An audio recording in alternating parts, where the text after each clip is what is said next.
Welcome to the Human Design Collective podcast, where we explore this system as a unique map of our potential, from the mundane to the mystical. Our spotlight episodes take a quick look into core design concepts and questions. If you are new to human design, these can offer insight into the foundation of the system. And if you are more experienced or have gotten lost in the details, these are reminders of what is simple and essential. Thank you for joining me, Amy Lee, and my co-host, John Cole. We hope you enjoy the conversation. Today, we are talking about a topic that all of us have in our lives, relationships. And from the perspective of human design, a relationship chart is something very specific. When we're looking at an individual chart, so if you're looking at your own chart, then part of what we're getting to see is what is your nature, what's fixed about you, and then what's open about you, what's flexible about you. But overall, that picture is showing us something about the characteristics and the themes and the energies that are part of your body and consciousness that don't change. And one of the freedoms that comes with that is that you really get to see what you can just accept and surrender to in life. Stop trying to change it. Stop trying to make it different, just in relation to yourself. And then as you accept yourself, as you align with your own nature, you can find that as you move through life, there's a lot less resistance. There's a lot less difficulty. And things may not look the way you think you want them to, but they'll fit you in a different way. So when we look at a relationship chart, what we're actually getting to see are two individual charts coming together in a partnership, and we get to see the design of that partnership. And in a similar way, that partnership design is its own entity. It has its own nature. It has its own dynamics. And when we look at the dynamics in a relationship chart, we can see those as something we call mechanics. And the mechanics have to do with just the energy exchange and the way the themes interact with each other, the way the frequencies, the energies, and the characteristics interact with each other. So one of the first things that can be really enlightening about looking at a relationship chart is to see that the relationship has its own nature, and there are things about it that don't change. It's just part of the mechanics. It's part of the nature of that entity. The freedom that can come with that is to be able to recognize that there are things in the relationship that are probably never, ever going to change. And it puts us in an interesting position of needing to face facts when it comes to the mechanics. But it also gives us a freedom of being able to see that it's nobody's fault. So what I see in a lot of couples when they first get a relationship reading is they start to discover that there are a lot of things going on that are nobody's fault. It's not either person's fault that these dynamics are this way. I think the thing that you're really pointing to here, which is so important, is this orientation of no blame when you start looking at these relationship or connection charts. It allows us to see the underlying mechanics of the interaction. You get to see each person for who they are energetically and in terms of type, authority, definition. You also get to see the relationship that's created when the two people come together, as you said, and you see that there are specific ways that we hook each other up. There are ways that we connect, and it's unique to that particular couple or that particular relationship. If you were to go out and have a relationship with a different person, you would have a totally different set of mechanics, most likely. You might find that you also have a very different experience of yourself in relationship than you had in the prior relationship. And you start to see things from a perspective of like, it's not necessarily a person's fault or your part or someone's bad or good, but this is the way this relationship works. It brings awareness to it, which I think can be really helpful. For sure. So one of the core pieces of guidance with human design is to use your strategy and authority. Use your own internal body intelligence to be able to tell if it's correct for you to be in that relationship. It doesn't mean it's going to be easy and perfect, but it means that it'll be correct for you. And you'll be able to know that through your own design, through your own personal design. But then you also get to see, like what you're saying, that in the nature of the relationship itself, each one has its own set of challenges and strengths. Each one has its own sets of things to explore, things to work with, things that feel good, things that are painful. And that's true in any relationship. So, like you're saying, with each different relationship we have, we can see what these different dynamics are. Touched on something else that I think is important, this idea of entering into a relationship correctly. Within the context of human design, that means following one's strategy and authority as a tool to work with in terms of how you're entering into situations or you're engaging with people in this world. And for a generator, it would come through response, letting something come to you rather than you going out and trying to initiate a relationship, for example.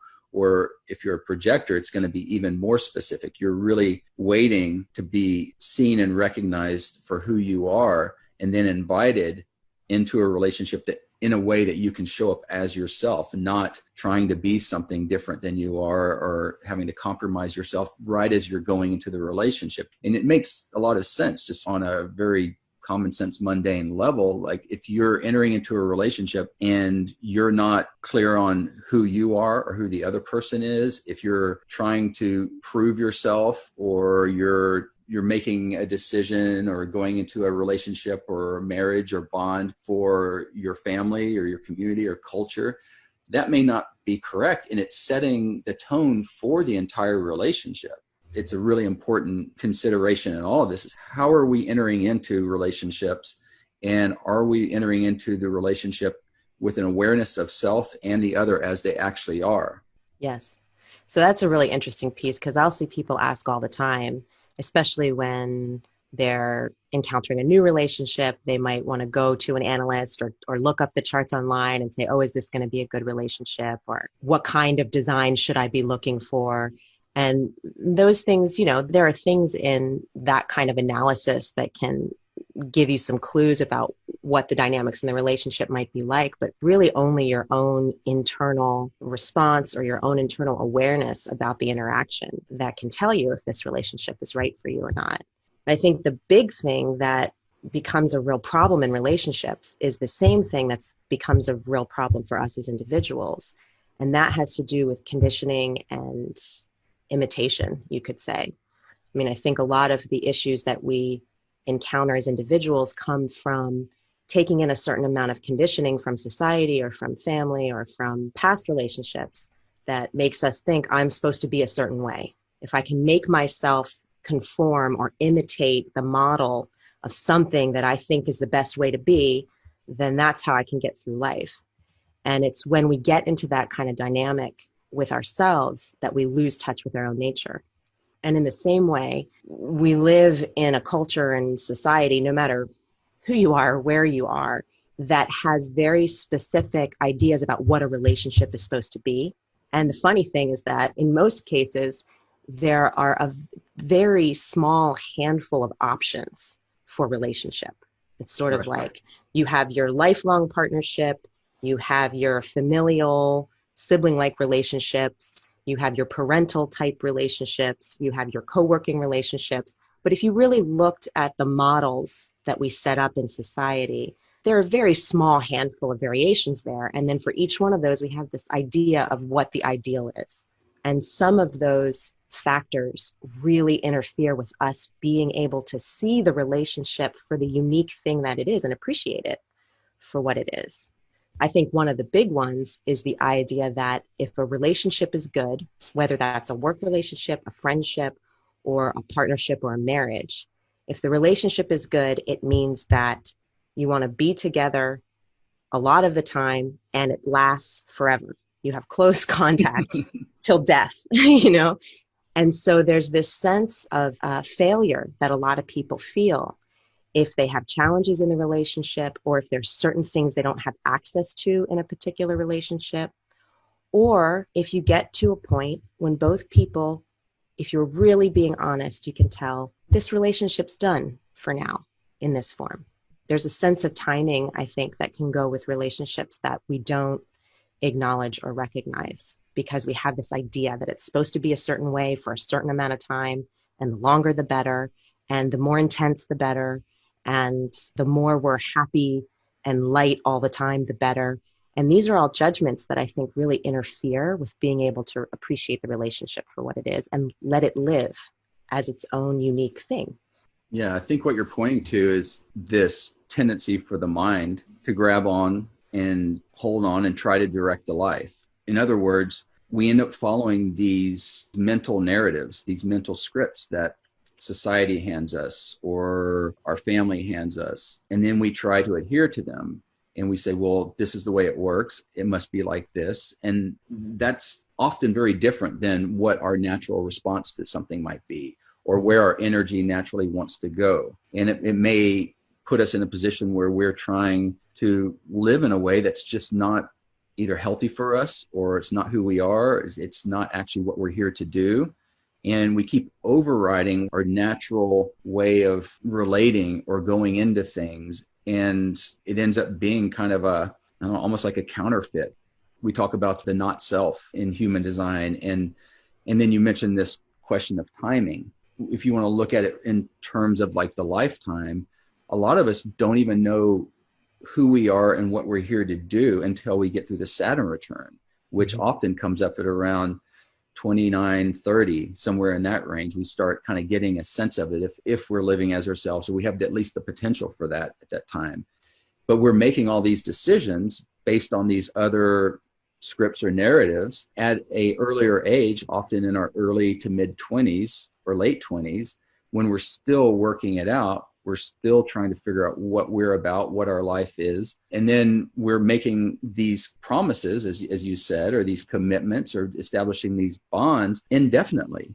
And then somehow we're surprised when it doesn't quite work out like we thought. All you have to do is go out there and look at, some of the statistics around relationships and marriage and divorce. And you see like, wow, this is a big issue in our society, but we're trying to fit these square pegs into round holes. Yeah. And, going back to the actual connection chart and the mechanics of it, you're going to see as much variety in a connection chart and across two individuals as you have individuals on this planet almost.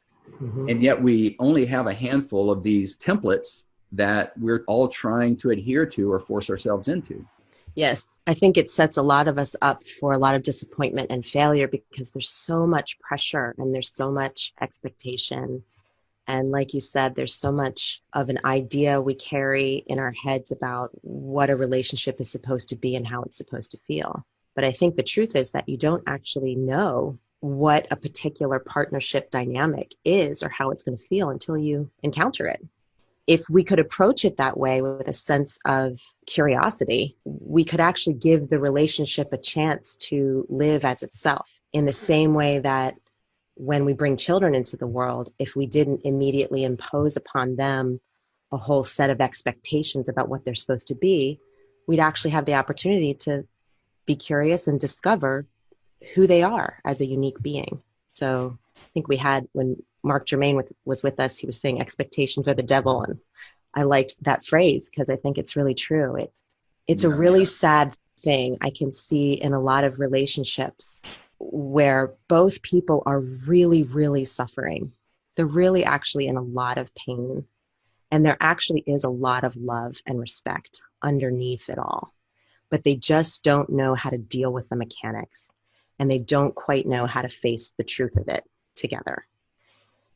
In some ways, I think when you get to a point where you face the truth, you might both realize this is over. This, in this form at least, this form isn't working for us. And then there's a chance to either discover, well, what is our correct form and structure? What is the correct amount of time for us to be spending together? What kind of things can we do together? What kind of things do we enjoy together? What things should we avoid with each other? But if you never let go of whatever your expectation is, of what you think that ideal relationship is supposed to be, you never get the chance to see who that other person really is and find out what can this dynamic be. And so if we can let go of those expectations, and that's why it's a huge deconditioning test, because it's a huge process just to allow ourselves that as individuals, but then to be able to extend that to another person and not sacrifice ourselves in the process. It's a real journey. And I can understand why a lot of people will say that deep, intimate relationship is a real path of exploration and growth if you go after it openly and with honesty. And it's quite an adventure. Yeah, I would say for most people, I think relationships tend to bring in the greatest challenges and opportunities for growth and awareness, especially for people who have a design that are really relationship oriented, either like split definitions or projectors, but I would say everyone to varying degrees. Yes. When you start to look at your own design and you look at the design of another person, it's a chance to just see what you have in common, what you can relate to in each other, and to recognize that there are going to be, in most cases, a lot of differences. And also, I just want to put a context around this because I think it's important to see that we are all swimming in an ocean of a lot of mutation right now. We're in a context where the nature of institutions and relationships and bonds is really changing. So for any of us, if we're struggling with this, or if we have been for a while, I think it's important to recognize it's not just you. It's not just us. It's not just my marriage. It's not just this relationship. We're actually all kind of in this time where we're having to figure a lot of things out from scratch.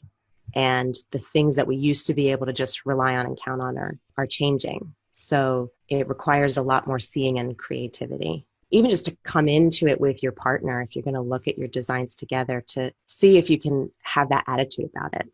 It's like we're all in the storm together. You know what I mean?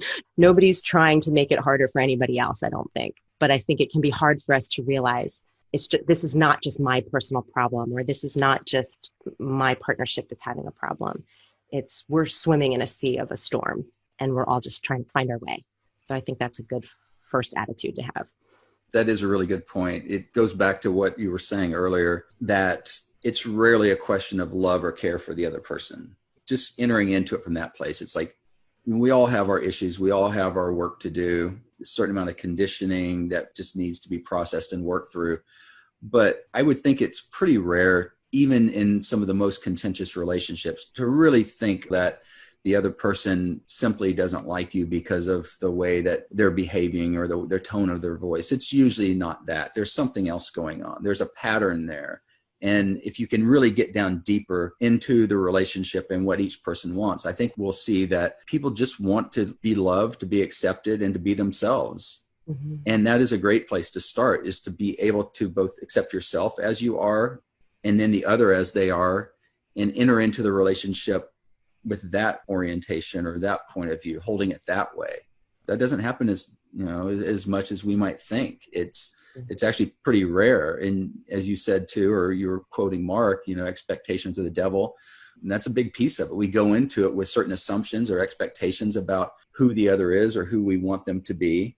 Mm-hmm. And looking at, something like the BodyGraph, or using a system like human design that can show us pretty clearly how a person is designed to function in this world and what their gifts are, what their traits are, and what they're not, can be a huge eye-opener, or a point of realization that can be really helpful in bringing more awareness to those dynamics. And that's where we do start to get into some of these more specific mechanics in a chart, which there's quite a bit of detail in a relationship chart. Yeah, I think addressing that attitude piece is a really great place to start, because then when you go into it, you're not going into it right away with either the idea that there are all these problems we have to fix, or going into it with the idea that I want to know, if you're early in a relationship, sometimes people are looking at a relationship chart wanting to know, well, let me see what this relationship chart says so I can figure out how to set my expectations. You know what I mean?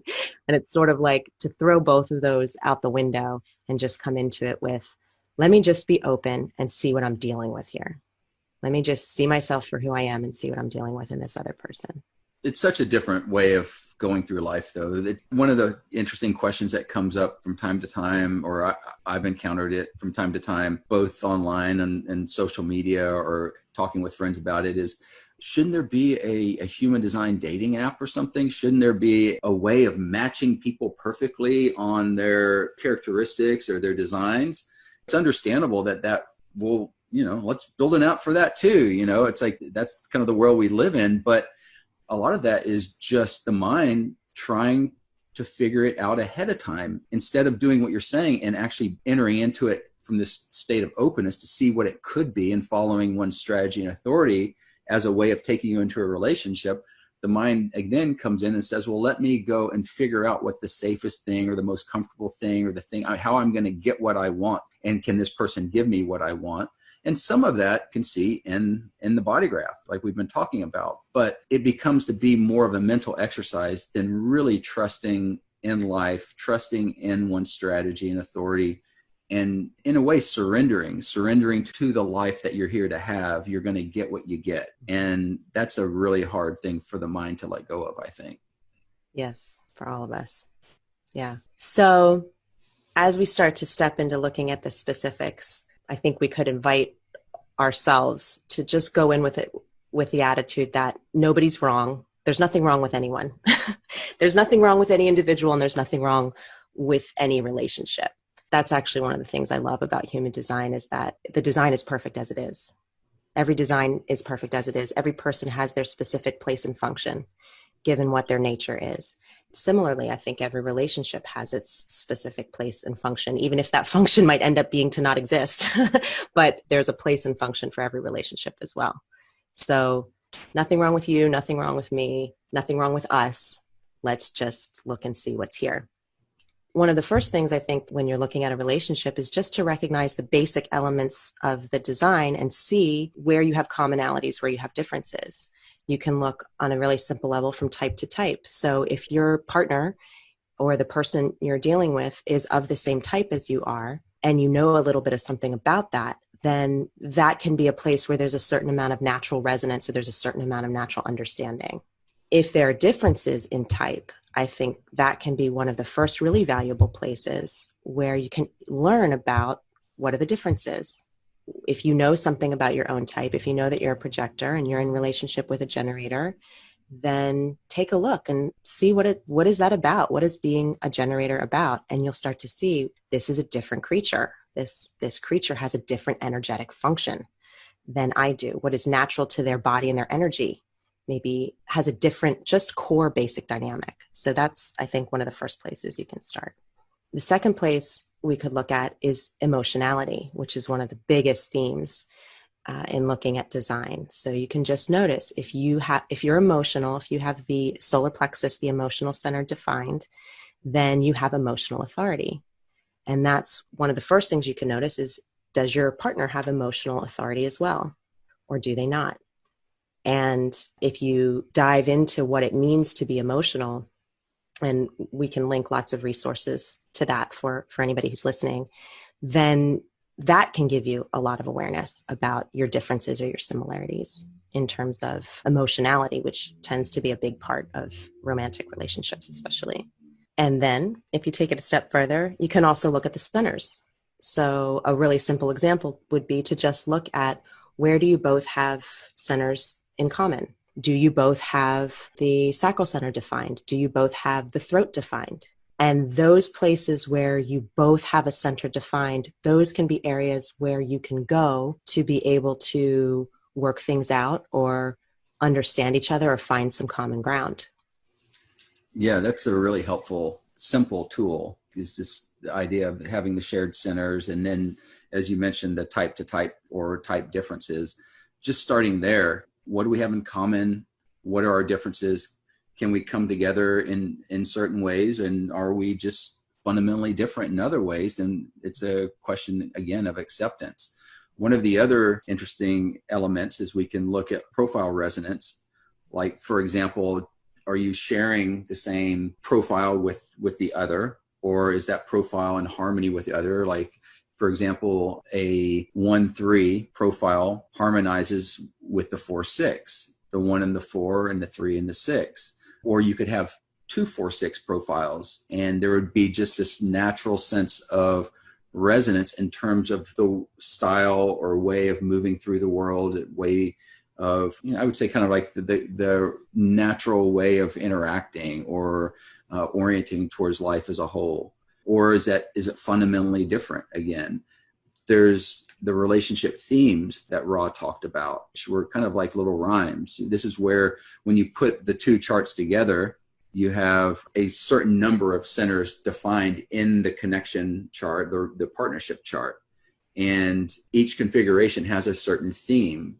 For example, 9 and 0 nowhere to go. 8 and 1, have some fun. 7 and 2, work to do. They're just kind of fun mnemonics, I guess, that give you a sense of what that theme is about. But the basic idea there is that the open centers in the connection chart tend to be areas where the individuals in the relationship can go outside of the relationship. You could think of them as doors or windows to the house. Like if you're in a 9 and 0 relationship, well, it's pretty contained and inclusive. Like once you're in, and there may not be a lot of going out of that relationship. Whereas if you have, let's say, a 6 and 3 relationship, there's 3 different exit points to the relationship. The relationship's probably going to operate that way, where each person is coming and going and not always in the same direction or doing the same thing.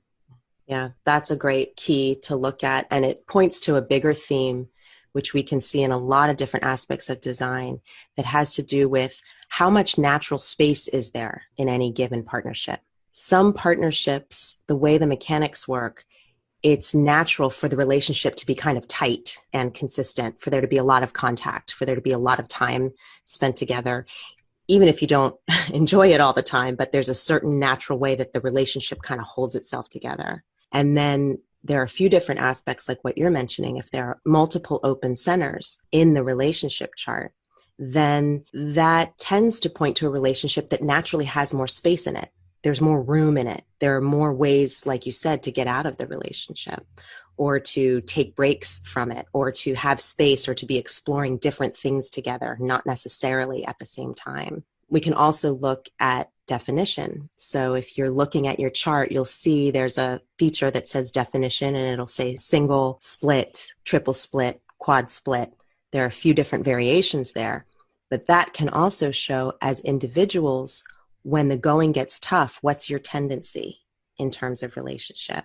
So for single definition people, the tendency is to process within themselves. For a single split design individual, there's a tendency there to move toward the relationship in order to work things out. So there are a lot of details here. You may not catch them all, but I wanted to bring up that theme in particular because you may find that in a specific partnership, one of you has a tendency to kind of process on their own, whereas the other one wants to process together. Or you might find that in certain partnerships with certain people or certain relationships you've had, the relationship felt very tight and thick, like you were always in it together. And then in other relationships, it feels like there's naturally a lot more space. And again, that's a place where we might have some judgment about how it's supposed to be. Like, well, if we really love each other, we should work everything out together. Or if we really love each other and this relationship is good, then we should want to spend most of our time together. Or if we're really a good fit, but we each want to go off fairly frequently and do our own thing, then maybe there's something wrong with the relationship. And I think if we peel back those expectations and we just look at the mechanics of our own design and the relationship, you'll see there are just different natures there. So some relationships naturally have more space. And that doesn't mean it's not a good relationship. And it also doesn't mean that it might not be one that you keep coming back to. Some relationships, we kind of part ways and come back together in a particular kind of frequency. Or like you said, where there are the multiple centers, it might be that there are just times when you actually enjoy spending a few days or a few weeks or a few months apart, and then you come back together. And I think for most of us, we would think, well, that's a problem. There must be something wrong, if it would be natural for us to want that kind of space from each other or to have that kind of movement in and out of the relationship, then that might be a problem. But if you look at the design itself, then you might see, oh, this is what's natural for us. Can we explore that and see what is it like if we don't choose to see it as a problem? We just let it be what it is and see what happens. Yeah, but. What's hard? It is hard. Not only is it hard because we have our own judgments and expectations to deal with, but what other judgments and expectations are we dealing with? Yeah. Everybody around us, the people who love us or the people who want good things for us or our families or our close friends, they might all have their ideas of what kind of relationship they think you should be having and what kind of relationship. And we should just listen to them and do what they say, and then everything's going to work out really well. I think that's we're laughing about it, but it's a great thing to bring attention to because, again, I think it's another way that we can see, oh, we're all in this together. It's nobody's fault. It's like, here we are. If I'm in relationship with someone And I'm trying to figure out, what is this thing about? I love this person, but these certain things really don't work, or we get in these certain stuck loops and we can't get out of them, or it works sometimes like this, but then it doesn't. Not only am I trying to figure that out with the person I'm in relationship with, but at the same time, I'm dealing with my own mind, all my judgments and expectations, everything I've been taught, and then the friends and family and whoever's around me who has their opinions about whether or not it's good and bad. And I think even in that, to look at your partner and just recognize, wow, this is kind of an uphill battle. This Mhm. is a lot to be swimming in and sorting through, and really trying to get down to the foundation of what's the truth of who we are and how we connect. And can we find our way with that? Can we help ourselves to stay focused on that and let it be between us and not necessarily about what everybody else has to say about it? Hmm. That's a huge challenge, but I think a really, really worthwhile one. Very much so. I'd like to touch on a couple other things Mm-hmm. that for anyone out there who have looked at relationship charts in human design and dug into that area a little bit, one of the things you see is there are these different type of channel configurations between the two individuals and how they come together in the partnership chart. There's really 4 different types of configurations that we can see. And there's one in particular, which is really worth some additional discussion. So I wanted to bring that in today. But we have what are called dominance channels, companionship channels, electromagnetic channels, and then compromise channels. And I'll quickly go through each just on a very surface or overview level. The dominance channel is when one person has the whole channel and the other person doesn't have any part of that channel, doesn't have either gate in that channel. And that's just an opportunity for the person who doesn't have either gate in that channel to look at the person who has the whole channel and just really learn from it or admire it or appreciate that that's just who this person is, and to be able to see it in a way that doesn't feel like there's a competition there or like anything necessarily needs to be done about it. Either you like it and it works for you or not.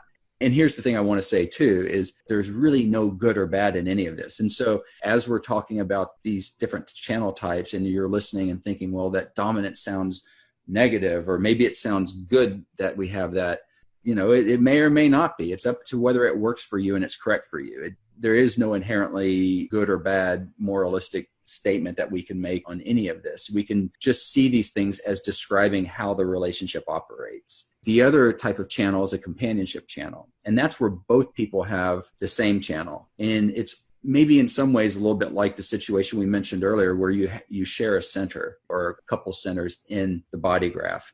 It's a type of common ground where you both carry this frequency, part of your life force, and you can just connect on that level or you relate on that level. There's a sense of like, oh, we're both like this. There's the situation where we tend to be attracted more to what we have in common with others. Like we get attracted to similarity. And oftentimes we get attracted to difference. We get attracted to what we're not quite a bit, maybe even more so. So the companionship is that first situation where there's a similarity there and we can relate in that way. Now, the electromagnetics, the third category that we're discussing, is where each person has one half of the channel. One person has one gate and the other person has the other gate. And together you create that life force, that channel. The relationship will begin to express that frequency of that channel, even though the individuals don't have that in their design or in their birth chart. The way electromagnetics are talked about is through attraction and repulsion. So electromagnetics often are the pull that we have to each other, the glue or the stickiness of the relationship. Like, this person has what I need. The gate is always looking over to the other side of the channel for the gate that it doesn't have. And then someone shows up in your life and you're like, they have this thing that I need and I've been looking for. It must be good, right? This is a good situation. But it's also the situation that you can find yourself stuck in. And that's where it becomes more of this energy of repulsion, as Ra would sometimes describe it, where the thing that initially drew you to the person or that pulled you to the person becomes this thing that you struggle with, or maybe you feel like you can't get away from. Well, yeah, I would say with an electromagnetic channel, I often feel, especially at first, like you've got one end of something and the other person has the other, and it's a draw. But it might also be that you come in contact with somebody who has the other end of a channel for you, and it's not a flavor that you like. You don't like their particular flavor of that end, so you might not be attracted to it there.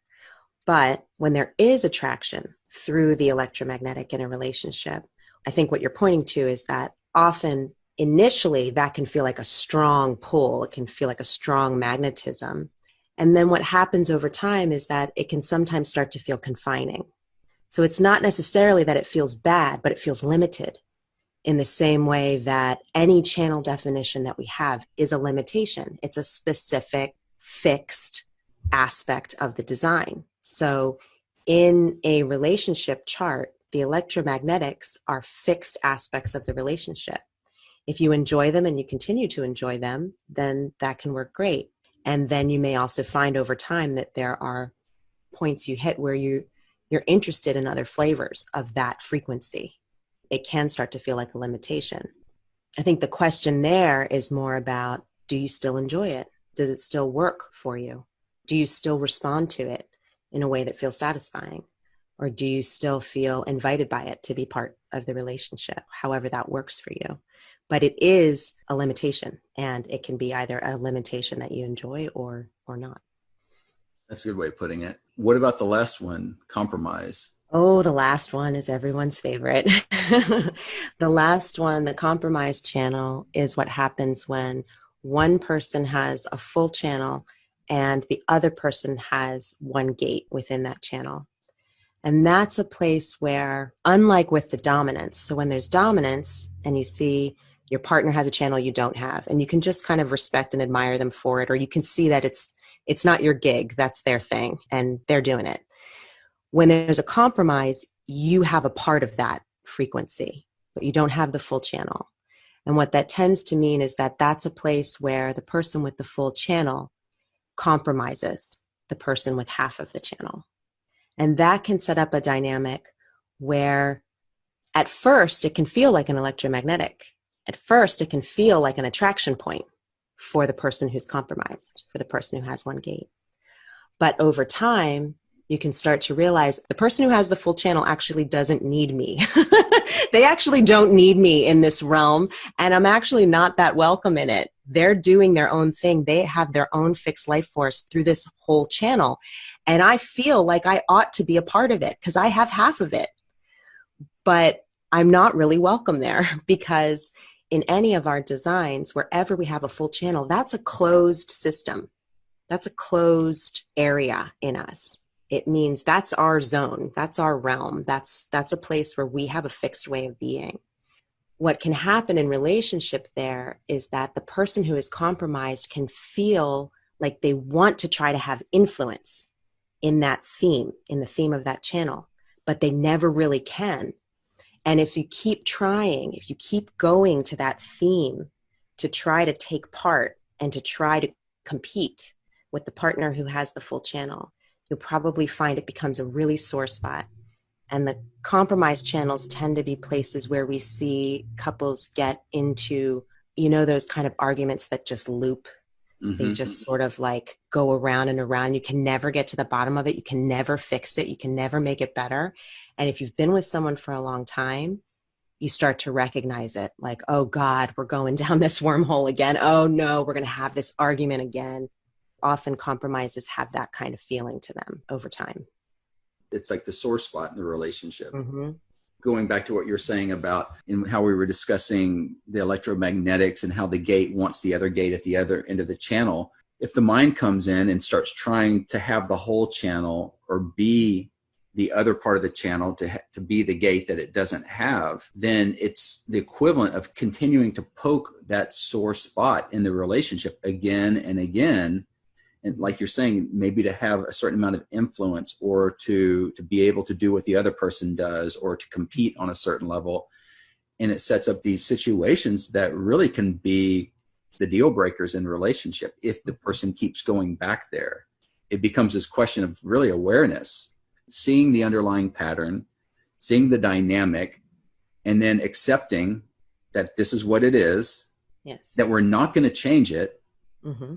I mean, you don't change the underlying mechanics. You can maybe change your relationship to it and say, all right, well, we're not going to go there. Or there, we're doing it again.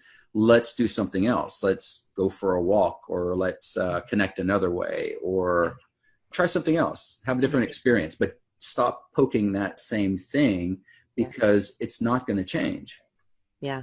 And I think that's an area where we can really see where our own stubbornness or our own vanity or our own expectations really interfere with having peace with each other.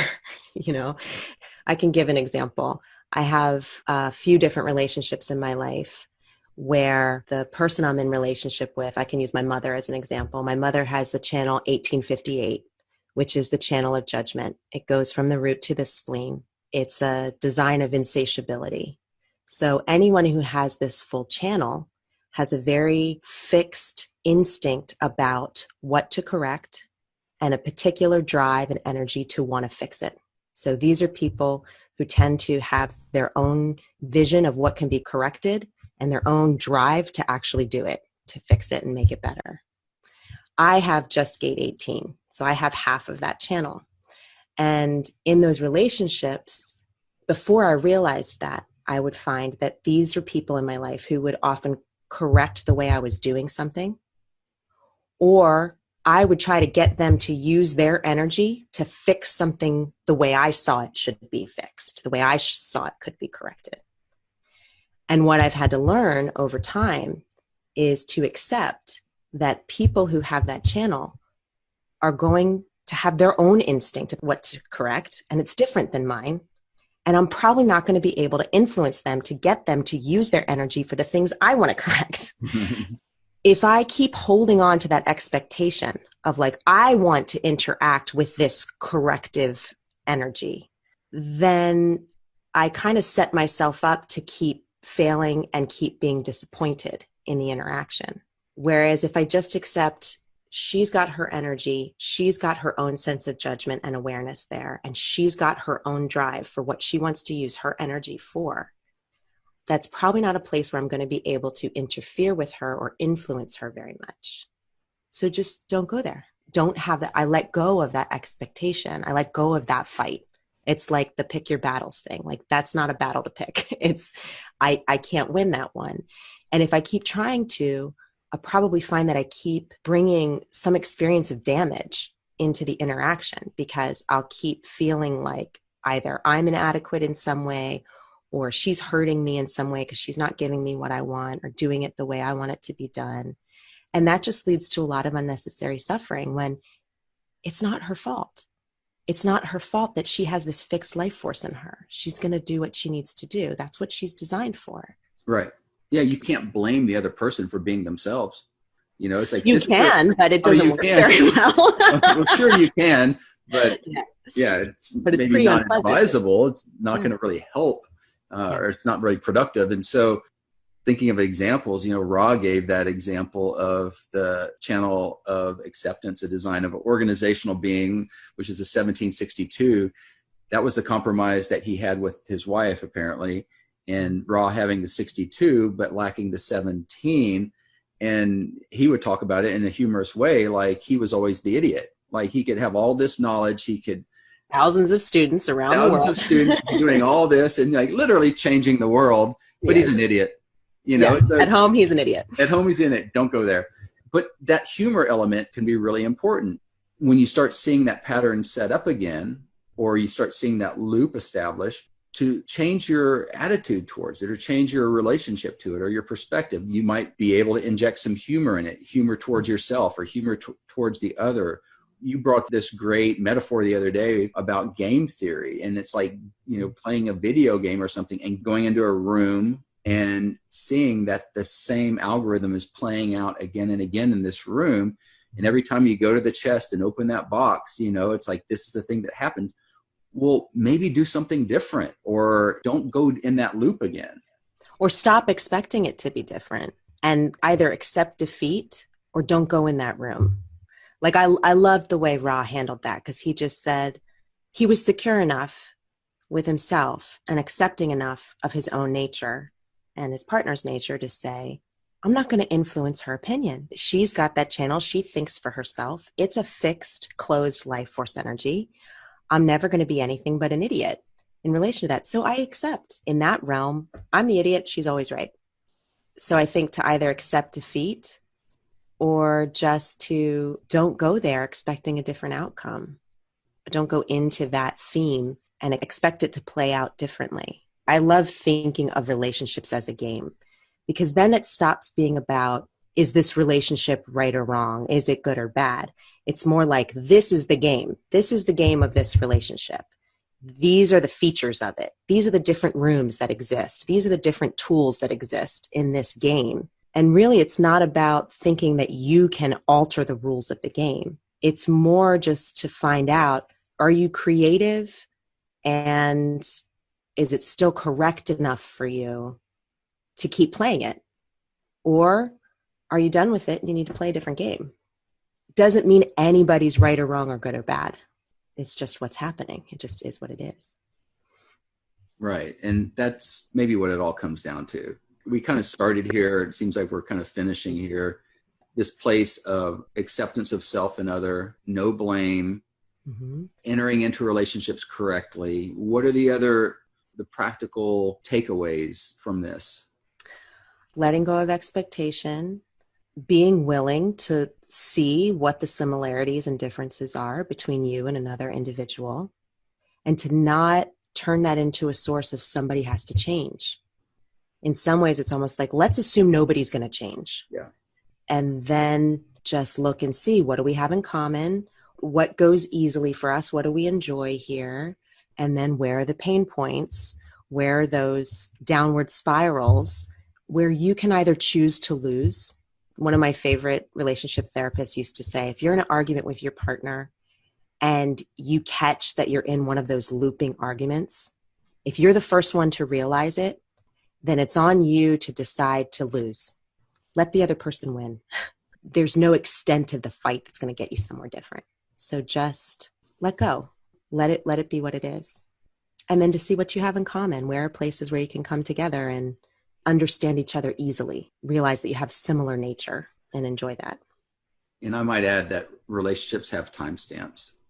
That not every relationship can last indefinitely forever until the end of life, and not to look at relationships that did not last indefinitely as a failure.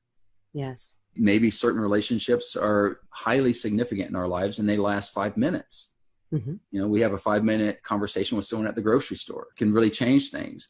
Some relationships last years, some last decades, but the timeline or the time span should not be a statement or a judgment on the importance, significance, or value of that relationship, or whether it was successful or not. Yes. We can really think that we have a lot more control over when people come in and out of our lives than we actually do. When you mention this timestamp thing, I think something that human design points to is that there are certain trajectories that we're on, and there are certain players that come in and out of our lives for certain amounts of time. We might think we're in control of that, but personally, from looking at my own life and a lot of people through design, I think we probably have a lot less control over that than we realize. What we can influence, however, is how much we suffer through the process.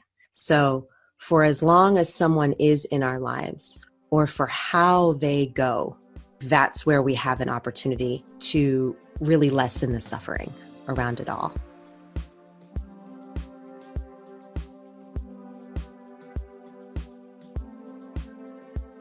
Thank you for listening to the Human Design Collective podcast. If you enjoyed the show, please review us and share. For more information about us and to connect with others on this experimental journey, please visit us at humandesigncollective.com. You can also learn more by exploring our course and workshop offerings at courses.humandesigncollective.com. Music for the Human Design Collective podcast, courtesy of Role Model. For more information, see the show notes. And please stay tuned for more upcoming episodes on the same channel.